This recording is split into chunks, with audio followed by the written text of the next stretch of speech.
Bienvenidos una semana más a este programa que les acompaña a través de este canal televisión. Hoy tenemos como invitada a una mujer que se ha dedicado a contar cuentos, a narrar poesía. ¿Cómo se hace eso? ¿Cómo se narra la poesía? ¿Cómo se cuenta un cuento? ¿Cómo se transmite a los demás esa tradición oral de nuestros ancestros? ¿Cómo se hace eso? Hoy lo vamos a conocer con nuestra narradora profesional. Y es que recientemente hemos celebrado el Día Internacional de la Narración Oral y de la Poesía. Celia Sánchez, nacida en la Villa de Ingenio, es narradora profesional. Cuenta historias, recita poemas y es una excelente escritora. Nuestra protagonista estudió y trabajó como técnico en química ambiental y técnico de laboratorio, hasta que un día se dio cuenta de que en el mundo de las palabras había un sitio para ella. Así fue como lo dejó todo para transmitir la palabra hablada, llegando incluso a ser la primera representante del Poetry Slam Gran Canaria y por ser la primera poetisa que representa a la isla en la gran final del campeonato estatal. Pues sí, ella es, la ven en sus pantallas, Celia Sánchez. ¿Qué tal, Celia? ¿Qué tal? Muy bien, muy bien. Bueno, primero que nada, enhorabuena por ese momento tan importante. Ahí vemos algunas imágenes vividos en ese Poetry Slam, que ha sido tu pasión durante algún tiempo y que te llevó incluso al campeonato estatal. Sí, la verdad es que llegar al Poetry Slam, a mí me llegó un post al móvil y miré las normas, tenía que ser un poema propio, 3 minutos máximo. Solo se podía usar el lenguaje corporal y la voz, nada de atrezo, nada de instrumentos musicales.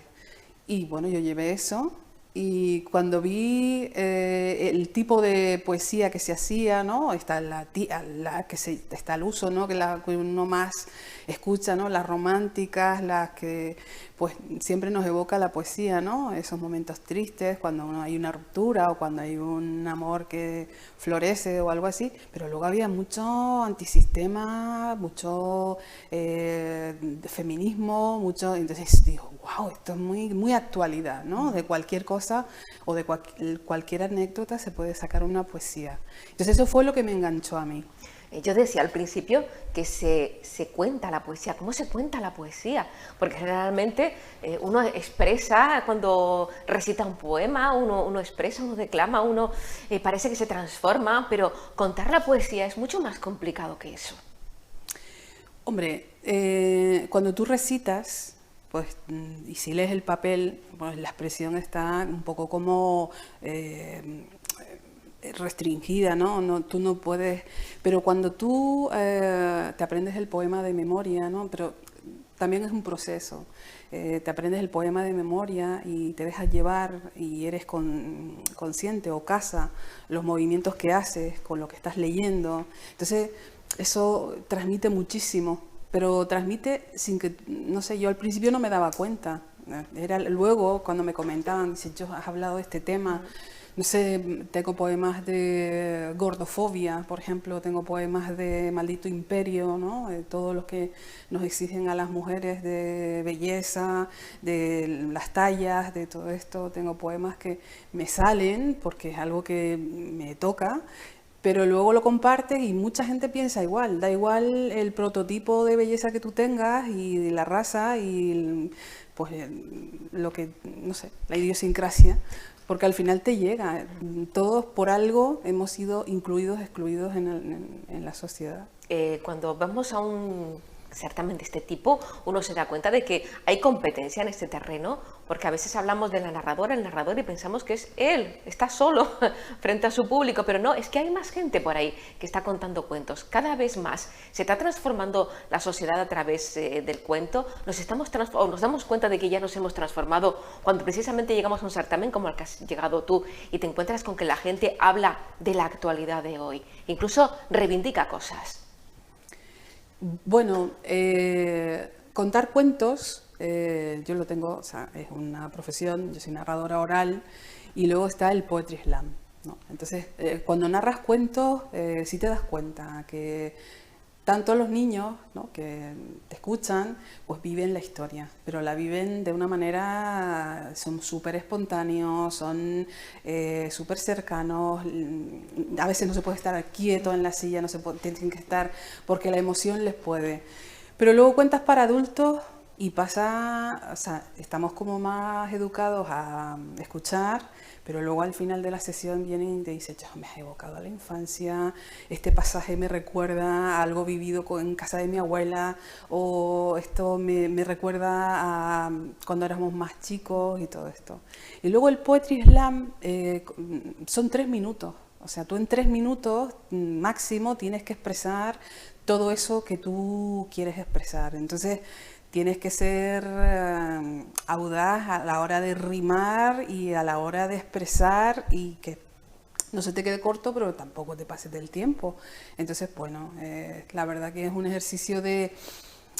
hay que pensar, hay que ponerse y ya después ponerlo en escena. ¿Hay rivalidad en este campo? Sí, pero la rivalidad, es decir... Yo admiro muchísimo, hemos tenido la suerte que el campeón del mundo sea español. Entonces fue campeón de Barcelona, fue campeón de Europa, campeón del mundo. Hay muchos que han sido campeones repetidas veces de su sede. Entonces hay gente que lleva muchos años. Entonces cuando ves su manera de recitar, cuando ves los temas que tocan, son más para mí una inspiración que una rivalidad. Decíamos que era la primera persona que había representado a Gran Canaria en este certamen. Uno supongo que cuando llega ahí y se encuentra con los grandes, si uno está entre esos grandes, uno no lo da todo por sabido, se sigue aprendiendo. Eso fue presión, porque primero fui la primera representante del Poetry Slam Gran Canaria. Por cosas de la pandemia no se pudo hacer más Poetry Slam en otras islas, entonces pasé a ser la primera representante de Canarias, o sea, la única, que iba a representar en esa temporada a Gran Canaria. Y yo decía, madre mía, ya esto es una presión. Luego llegas allí y te encuentras con gente que lleva muchos años presentándose y gente que tiene un nivel grande. Entonces había que ensayar muchísimo, por lo menos intentar dar lo mejor de mí. Entonces ya haber pasado de la selección primera a la final, que a mí me tocó recitar, o sea, eran 25 sedes, se repartieron en 2 días, a mí me tocó el segundo día, y entonces pasar a la final, ya eso fue bueno. Seguro que el día anterior te veremos también en Bruselas o te veremos en Chicago representando a la isla. No, o sea, si no fuera así, tampoco es una cosa que no sé, simplemente con poder seguir, porque en verdad siento que aquí debe haber muchísima gente que debe recitar a un nivel que se puede presentar a un Poetry Slam. Entonces estamos en esa fase, ¿no?, de búsqueda, me gustaría, ahora que formo parte de la organización, me gustaría encontrar gente que quiera recitar por recitar. Después el público es el soberano. También hay que entender que hay público que si tú a lo mejor dices una poesía de un tema que al público no le gusta, aunque la poesía sea de las mejores que te he escuchado, el público no te va a votar alto. Pero bueno, es parte del juego de este certamen, ¿no?, que no viene inventado de nosotros, viene de América, hace más de 30 años que ha dado la vuelta al mundo y que hace pocos años llegó aquí. ¿Por qué ese Poetry Slam es como los Oscars? ¿Por qué no hay más cantidad de certámenes que destaquen y a los que los narradores o los que recitan poesía o cuentan poesía se puedan presentar? Bueno, luego se hacen como pequeñas, no sé, hicimos uno cuando en pandemia que era norte y sur. Entonces eran sedes del norte y luego creo que estaba Andalucía y estábamos Canarias. Y estuve recitando yo y otro compañero. Entonces se hacen cosas, ¿no? Pero claro, ya es como más entre amigos, ¿no? ¿Cómo se dice? Un partido amistoso, ¿no? Sí, hay, pero bueno, se podría hacer más. Y luego sí organizamos micros abiertos. Entonces en el micro abierto puede ir cualquiera a contar un cuento, a recitar una poesía, a contar una anécdota, a hacer un monólogo, a cantar una canción, porque es un micro abierto. ¿La gente se atreve a mostrar sus propias ideas? Es decir, a crear sus propios cuentos, sus propias poesías. En este caso el poetry tiene que ser composiciones propias, pero en general la gente se atreve con lo opuesto o acude a autores ya reconocidos. Cuando es en micro abierto, o sea, el Poetry Slam tiene que ser autoría propia. O sea, no podrías presentarte con un poema de un autor reconocido o no. Cuando acudes a un micro abierto, hay gente que va, empieza a escuchar. Y entonces a lo mejor pues empezamos con cosas más comunes, poemas así como más de actualidad o poemas así como más que no tienen así una crítica muy... Y a lo mejor, pues mira, hemos terminado que gente que no pensaba, dice, no pensaba, y salen y dicen, no pensaba leer, pero bueno, voy a leer este que escribí yo hace un tiempo, o voy a leer algo de alguien, y se atreven, más que sea, a salir al escenario. O sea, simplemente con el hecho de tú defender una poesía en un escenario 3 minutos, ya eso merece un respeto. Ya, o sea, si ya, pues mira, te lo has trabajado y no llevas el papel, o el móvil, más respeto aún. Aunque luego el resultado le podamos decir que tiene, bueno, que puede superar cosas, o para mí está perfecto, ¿no? Veo a esa persona y digo, bueno, pues está bastante bien. Ya simplemente con subirte al escenario y querer compartir, porque sí es verdad que yo antes no compartía nada, yo escribía cosas, pero se quedaban para mí en una libreta. ¿Cuántas cosas hay en esa libreta? Bueno, de pensamientos, de cosas, pero luego al ver el Poetry Slam, al ver la gente cómo recitaba, al ver cómo el público pues aplaudía, en el sentido de no aplaudir el poema solo, sino lo que está hablando, y decía, bueno, este es mi sitio, a mí esto me gusta mucho, llegue a donde llegue. Entonces, ya que se brindó la oportunidad de representar a Gran Canaria, digo, bueno, tengo que dar lo mejor. Y lo conseguiste, y lo diste, y vaya si lo diste. ¿Cómo se llega hasta ahí? Es decir, ¿cómo aprende uno a estar delante de un público? Porque yo creo que tú eras hasta un poco tímida también. Yo fui a cuenta con Agüimes. Yo decidí ir al festival primero de España, que está en Agüimes, y vi a gente adulta contando para adultos. Y sí que es verdad que me sorprendí muchísimo. Me sorprendí tanto que cerró el teatro y yo me quedé sentada en el coche un rato, pensando, y yo decía, pero qué bien estaría poder hablar en público, ¿sabes? Que tú puedas hablar y que la gente te escuche, ¿no? Esto sería... ¿Por qué fuiste a ver ese espectáculo? Porque ya me cansé de hacer cosas para el currículum. Yo soy técnico de laboratorio, pero no vale solo eso, tienes que tener carnet de conducir, coche propio, tienes que tener inglés, informática, tienes que tener... Entonces, son unas exigencias que yo dije, bueno, ya ahora voy a invertir en ocio y cultura. Y entonces pues hice muchas cosas que tenía curiosidad, ¿no? Y entre eso pues vi que estaba este show que estaba cerca de Ingenio y decidí ir, y para mí fue acertado. Y yo creo que fui en el momento adecuado, ¿no? Entonces cada año Agüimes, además de traer a los narradores, pues brinda también la oportunidad de que hagas un curso con uno de ellos. Entonces me he hecho muchísimos cursos de narración y en cada curso, los primeros sobre todo, el ejercicio final era contar un cuento y que no era capaz. Sí, yo contaba el cuento, sí, miraba para abajo y decía, bueno, y empezaba a contar el cuento y el narrador profesional me decía, sí, pero tienes que mirar a todos, a los ojos, porque te están escuchando, o sea, cuando yo estoy hablando contigo te estoy mirando a los ojos. Entonces yo decía, esto no es fácil, ¿eh? Aquí hay mucha tela. Trabajo que hacer yo, por lo menos personalmente, ¿no? Y te has formado incluso fuera, con narradores de fuera, el interior peninsular me refiero. Sí, he ido a la península a hacer cursos. Y ahí, pues mira, también ves la parte en estos cursos que están muy bien organizados, que sí, que la parte bonita es contar cuentos, pero luego está la parte administrativa, que es hacerte autónomo y todo el papeleo que ello conlleva. Entonces, estos cursos pues te abren los ojos y la verdad es que, bueno... ¿No se puede convertir en empresario de sí mismo, empresario contando cuentos? ¿Se puede vivir de eso realmente?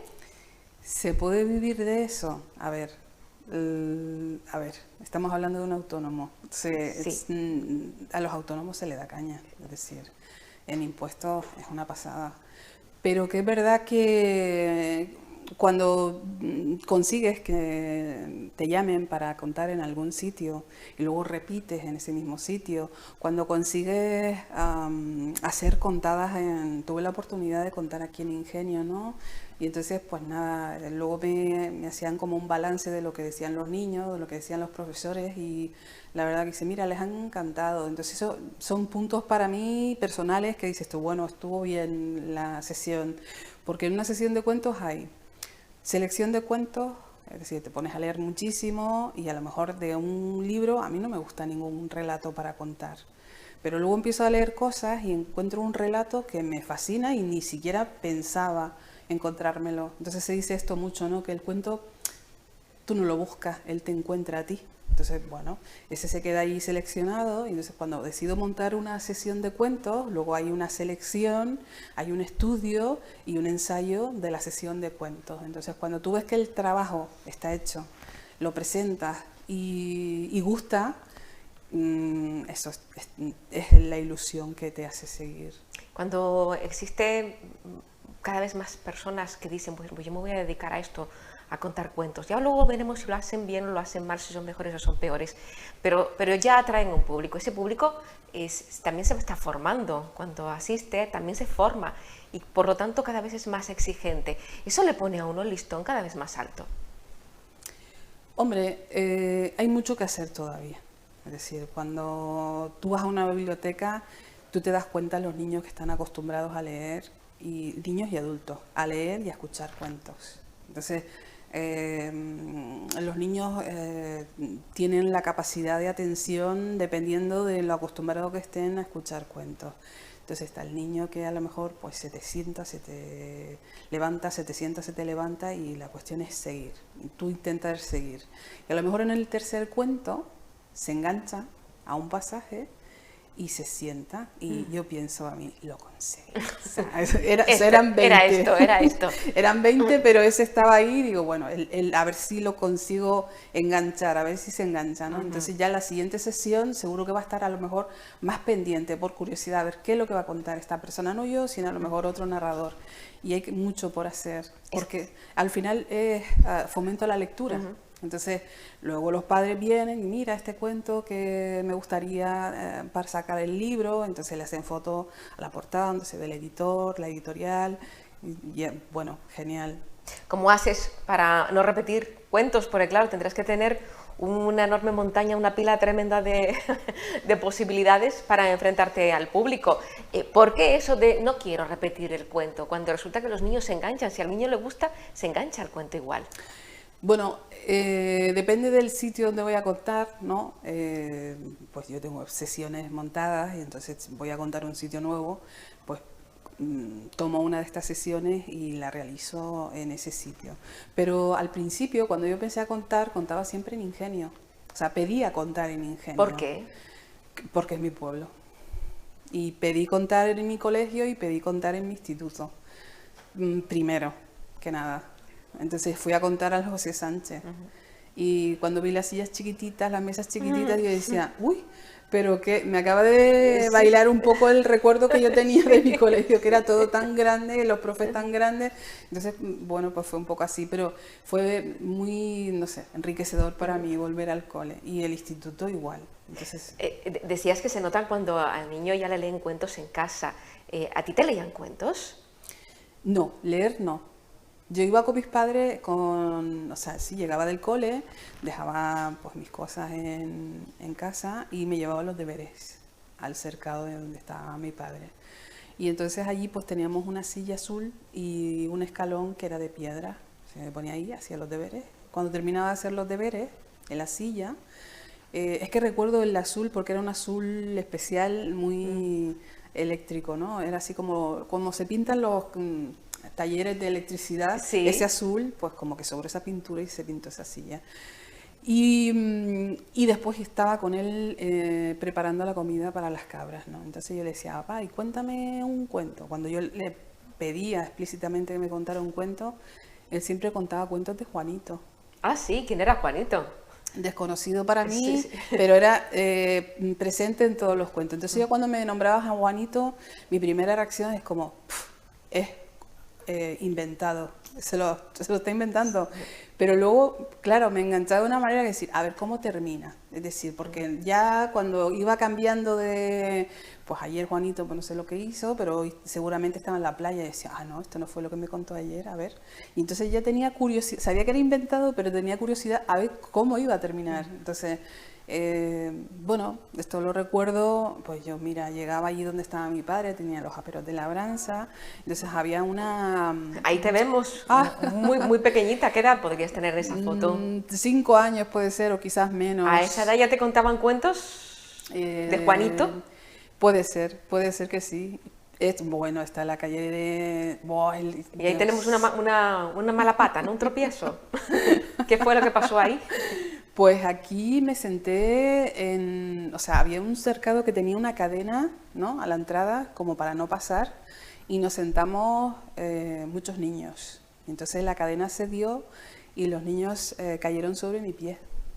Y entonces no era una rotura, era una fisura, ¿no? Y estuve un tiempo, pero mira, la pose rockera Total, total, totalmente. con mi greña al aire ahí. Ya no está eso, ya eso no existe. Ya hay una casa fabricada ahí. ¿Te animas a contar ese tipo de cosas? O sea, lo que yo vivía, Sí, ¿te sí, animas a contar lo que has contado aquí ahora? ¿Te animas a contarlo en un público? que cuando era pequeña y todo esto. Sí, o sea, es que en realidad no se me ha ocurrido contarlo antes, pero no tengo problemas en contar cuando era chica. Sin Porque en embargo, no verdad, es un cuento al estilo usual, es algo más propio, sí, costumbrista podríamos decir, pero propio. sí, porque es que fíjate la foto, o sea, en la carretera de tierra, cuando llovía se hacía un barrizal que era, vamos. Después teníamos, en esa época, cuando la escayola, teníamos por la parte de arriba había una calle y había un algarrobo. Y el algarrobo había crecido para un lado, ¿no? Entonces, un primo mío y yo fuimos y descubrimos que si te metías entre las hojas era como una cueva. Y lo primero fue crear un nombre. Y entonces yo había visto algo en televisión y dije, el bosque de Brendok. Y entonces íbamos al bosque de Brendok. Y entonces estábamos ahí siempre debajo del algarrobo ese, que era como una cueva, y era como el lugar de encuentro porque yo me crié sola en mi calle, no había niños de mi edad. Entonces ellos venían a ver a la abuela, que vivía justo enfrente de mis padres, y luego jugábamos los fines de semana. Y era el bosque de Brendok, que era todavía, o sea, yo jugué en el bosque de Brendok, mi hermana, que es más pequeña, jugó en el bosque de Brendok, y mi hermano, que es más chico aún, jugó en el bosque, o sea, se quedó el nombre para siempre del bosque de Brendok, el algarrobo. Incluso la gente mayor lo nombra como el bosque de Brendok, ¿no? Ahí arriba en el bosque de Brendok. Entonces un día aparqué el coche y vi que habían cortado el algarrobo a ras. Y entonces llegué a casa, le dije a mi padre, papá, que cortaron el algarrobo. Y dices, ah, sí, la dueña me dijo que lo cortara. ¿Lo cortó usted? Dice, sí, porque la dueña me dijo quién era la dueña. Digo, ah, pues nunca supe quién era la dueña de ese trozo ahí, y que era un cercado, pero qué bien lo pasamos. O sea, me creó impresión de adulta ver el sitio sin el algarrobo, ¿no? Sin el bosque de Brendok. A los adultos les gusta recordar esas cosas, aunque sea que se las cuente otro, o también a las personas mayores, que no hemos hablado de ellos, y también hay cuentos exclusivos para las personas mayores, o los adultos tienen otra historia, porque ahora se ha puesto muy de moda esto de los cuentos eróticos. Bueno, cuando se diferencia en una contada, si es contada infantil o contada adulta, es más que nada por el vocabulario que se utiliza, lo complicado que sea. Los cuentos para niños son como cuentos donde a lo mejor son más dinámicos, pero funcionan también para adultos. Una madre lleva a sus hijos, un padre, el abuelo, la abuela, a la contada de niños y la disfrutan muchísimo porque son más conscientes. Entonces, funcionan para adultos y para niños. Ya cuando cuentas y para público adulto, ya pues mira, es que a lo mejor los cuentos tienen una filosofía que un niño pequeño te escucha, pero no entiende nada de lo que estás hablando. Y es de verdad que luego están los cuentos eróticos. Entonces, los cuentos eróticos, la Biblioteca Insular de Gran Canaria, pues tiene cuentos eróticos por los rincones. Entonces es un festival que se celebra cada año y vienen narradores de todo el mundo, porque vienen de la península, de Sudamérica, de Francia, pues han venido muchísimos.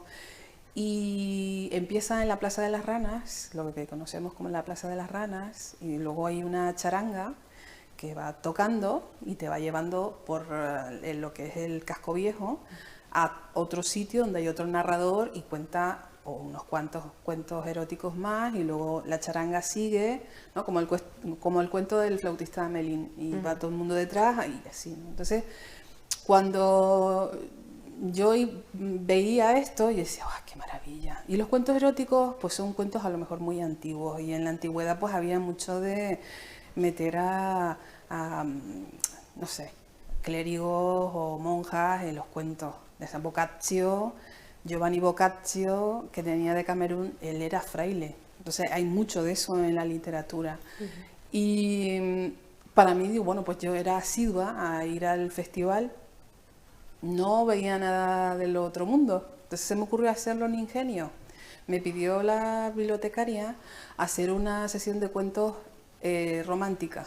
Digo, El romántico y erótico son dos cosas muy distintas. yo digo, no, romántico. Dice, no, pues si por febrero, digo, si tú quieres una erótica, dice, ay, pero tú te atreverías. Digo, pues sí, pero claro, me atrevería porque estaba muchos años yendo y es erótico. Entonces, es simplemente lo que tú te imaginas. En realidad, el vocabulario que se usa no es explícito, es como la segunda, ¿no? El segundo significado de las cosas, lo que tú puedas imaginar. Entonces, esa picardía, ¿no? Que tienen los relatos antiguos. Y bueno, yo recuerdo que llamaron a la biblioteca, cambiaron el horario a una hora más tarde, un par de cambios ahí, que yo decía, uy, pero ¿qué pasó? ¿Qué fue lo que pasó? Entonces ese día sí estaba nerviosa, y recuerdo que hubo gente que vino a la biblioteca a mirar así por los cristales. Ay, ay, ay. Y yo dije, bueno, pero ya que viniste, entra, lo escuchas. Y fue éxito, vino gente, vino mucha gente, vino gente de Las Palmas. Se ha repetido. ¿Cómo se aplica, ya estamos casi terminando, tus estudios de química ambiental a lo que puedes contar a la gente?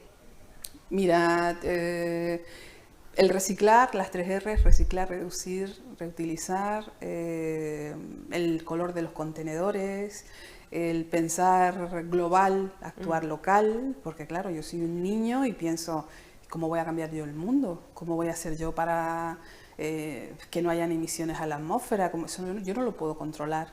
No, a nivel mundial no, pero a nivel local, en mi casa, en mi barrio, yo puedo separar la basura, yo puedo hacer muchísimas cosas.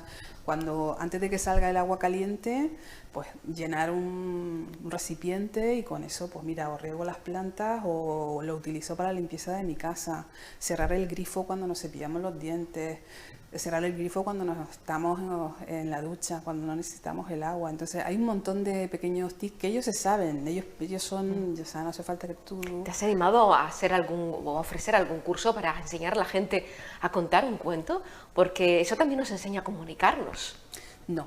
Yo cuando tenga 30 años de profesión, ¿verdad? Porque eso sí que soy muy crítica, yo me hice autónoma cuando yo decidí que yo tenía el nivel mínimo, ¿no? Yo pedí contar gratis en muchos sitios por necesidad de hacer prácticas. Hablaba con las bibliotecas y decía, mira, es que quiero montar esta sesión a ver si hay posibilidades. Entonces yo iba, contaba y ya después me quedaba con lo que me decía la gente. Entonces te cuento, a veces preparas un cuento, tú dices, este funciona, y lo cuentas y a lo mejor no, pero luego te das cuenta que en otra sesión, en otro sitio, sí funciona. Entonces el público es tan variado que ya no te puedes apasionar con un cuento, ya tú preparas la sesión y ya tú cuentas, y depende del público. Entonces, después de yo hacer mis años de prácticas, que me pegan muchos años, o pues mira, a lo mejor me llamaban para algún sitio y se juntaban y me decían, mira, pues hemos juntado esto y te lo damos. Más que nada para la gasolina y poco más. Pero he decidido hacerme autónoma después de yo pensar que podía dedicarme en cuerpo y alma a la profesión de narración oral, por el respeto que tengo. Estamos fuera de tiempo, pero nos gustaría que nos contaras algo cortito. Algo cortito, una poesía. Por ejemplo, lo que te pida el cuerpo. Una poesía o un cuento, da igual. Da igual.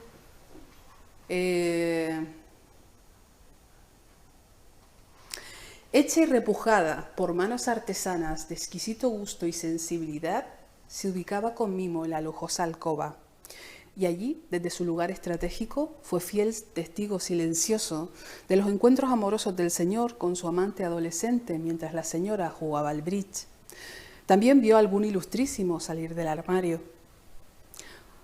Pasó el tiempo y pasó del dormitorio principal a uno de invitados, luego a un trastero, para terminar en un mercadillo callejero donde el sol y la lluvia desquebrajaron su exquisita piel barnizada y fueron borrando sus flamantes trazos de pan de oro. El toqueteo incesante de posibles compradores y curiosos marcó sus vetas por siempre. Destacado una vez más, pero ahora en la pila de unas maderas a la puerta de un crematorio, no le importó que sus nobles cenizas se mezclaran con aquella de mala calidad, porque entendían que el espíritu y la esencia iban por dentro y que a pesar de los malos usos diurnos que le habían procesado, ella seguiría siendo por siempre una refinada mesa del siglo XIX. Esa es la vida, amiga mía. Esa es la vida. Celia, encantadísima de haberte tenido con nosotros. Gracias. Nos gustaría que el programa pudiera durar 3 horas para poder estar 3 horas hablando contigo, pero eso será cuando vayamos a verte. ¿Dónde te vamos a ver próximamente? Sé que tienes sesiones mañana, pero por ejemplo dentro de un mes. ¿Hay agenda? ¿El narrador oral tiene agenda para tan largo tiempo? Sí, ahora estaré en Guía, en la Feria del Libro, pero el mes que viene estoy en el Circuito Insular de Narración, entonces estaré en Arucas, estaré en Vecindario, en Maspalomas y en algún otro sitio que no me quiero dejar atrás, no recuerdo. Y luego también hay otro evento que se llama Palabra de Bruja, que seremos mujeres recitando. Y van saliendo cosas, o sea, sí hay una agenda. Sí, que te hemos visto hasta vestida de bruja en alguna ocasión, cuentos de miedo, que sacas de esa caja, bueno, 1000 cosas. Gracias, Celia, por haber estado con nosotros, a seguir contando cuentos, Gracias. a seguir creciendo en este mundo desconocido, quizás para muchos adultos, que es el mundo de la narración oral, el de sentarse a escuchar esos cuentos como cuando éramos niños. Gracias por haber estado con nosotros. Gracias a ustedes por hacer eco de esta profesión. Y ya lo saben, si quieren que alguien les cuente un cuento, pues solo tienen que apuntarse en su agenda esas citas con Celia Sánchez que están en su Facebook, ¿verdad? Página de Facebook, en el Instagram también lo pueden encontrar. Un saludo, gracias, nos vemos en el próximo programa.